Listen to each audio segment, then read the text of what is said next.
So hello guys, welcome back to my channel study law with Apeksha. आज हम लोग पढ़ेंगे भारतीय न्याय संहिता का चैप्टर 15 जिसका नाम है offences affecting public health, safety, convenience, decency and morals. So जैसा कि मैंने कहा था कि पार्ट वाइज में कवर करेंगे ये सारे सेक्शन, तो आज है पार्ट 3 और आज हम लोग डिस्कस करेंगे सेक्शन 291 से लेके सेक्शन 297 तक। तो ये हमारा लास्ट पार्ट है और पार्ट 1 और पार्ट 2 में मैंने पिछले सारे सेक्शन कवर कर चुका है इस चैप्टर का, तो आप जाकर देख सकते हो प्लेलिस्ट में बीएनएस का। तो चलिए शुरू करते हैं।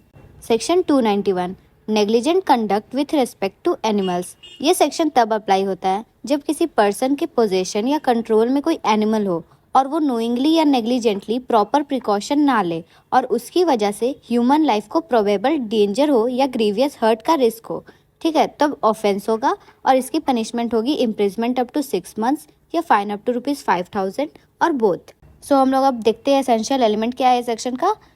एनिमल उसके कंट्रोल या पोजेशन में होना चाहिए एट फर्स्ट, और सेकंड में है कि सेफ्टी मेजर लेने में ओमिशन होना चाहिए सेकंड, और लाइफ या ग्रीवियस हर्ट का लाइकली डेंजर होना चाहिए, तभी ऑफेंस होगा।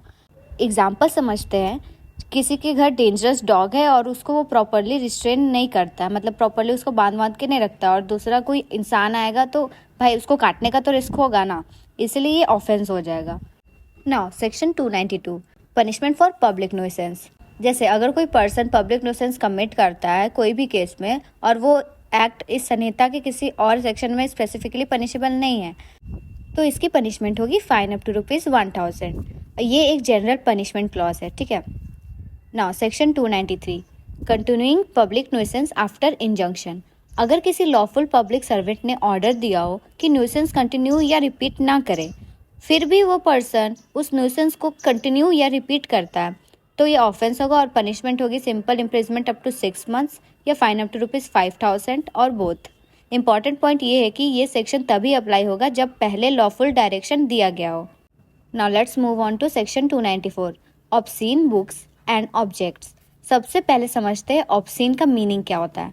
कोई material, book, drawing, electronic content etcetera obscene माना जाएगा अगर वो लैसिवियस हो, मतलब सेक्सुअल डिजायर को अराउज करता हो, या प्यूरिएंट इंटरेस्ट अपील करता हो, मतलब एक्सेसिव सेक्सुअल क्यूरियोसिटी दिखाता हो, या ओवरऑल इफेक्ट लोगों को डिप्रेव या करप्ट करने वाला हो, तो इसे ऑब्सीन कहते हैं। और अगर मटेरियल के मल्टीपल पार्ट्स है और उनमें से कोई एक पार्ट भी करप्टिंग है तो वो ऑब्सीन माना जा सकता है, ठीक है। अब देखते हैं कौन कौन से एक्ट पनिशेबल है अंडर सेक्शन 294।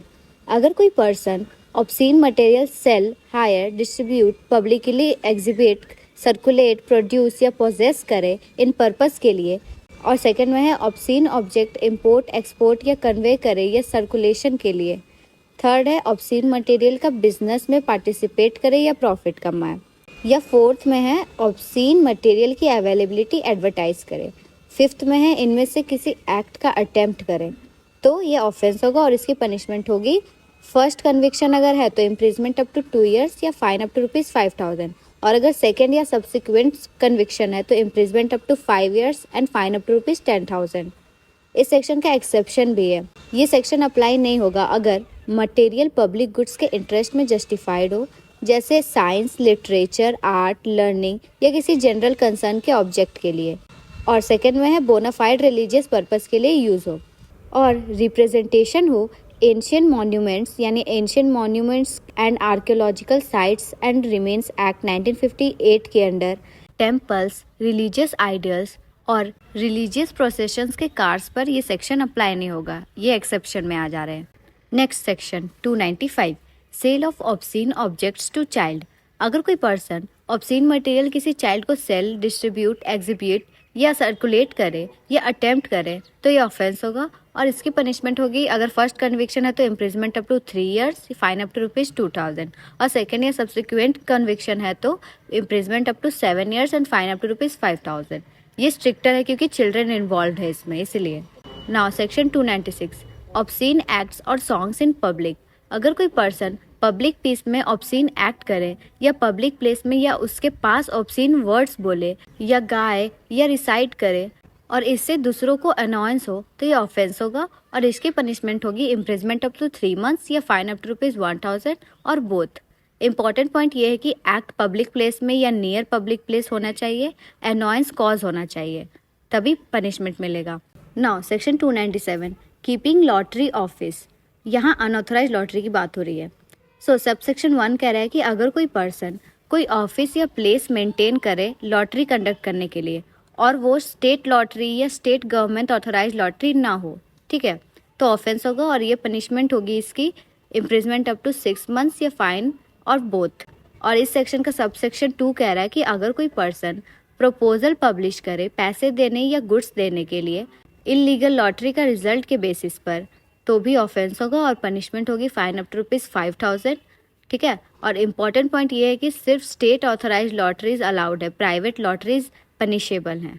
सो ऐसे हम लोगों ने चैप्टर 15 ऑफ भारतीय न्याय संहिता ख़त्म कर लिया। नेक्स्ट टॉपिक के लिए प्लीज़ कमेंट करना, जो भी नोट्स चाहिए हो कुछ भी आप लोग कमेंट करना। ऐसे हम लोगों ने बहुत सारे सेक्शंस कवर कर चुके हैं, आप देख सकते हो प्लेलिस्ट में जाके। बीएनएस का, बीएनएसएस और इंडियन कॉन्ट्रैक्ट एक्ट भी है, ट्रांसफ़र ऑफ प्रॉपर्टी एक्ट भी है। और आप कमेंट ज़रूर करना अगर कोई भी सब्जेक्ट का नोट्स चाहिए हो तो।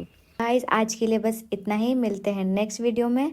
अगर आपको वीडियो पसंद आया हो तो लाइक और सब्सक्राइब ज़रूर करना और प्लीज़ बेल आइकन दबा देना, नोटिफिकेशन अलाउ रखना, ताकि नेक्स्ट वीडियो में जब मैं अपलोड करूं तो आपके पास नोटिफिकेशन चला जाए। Thank you.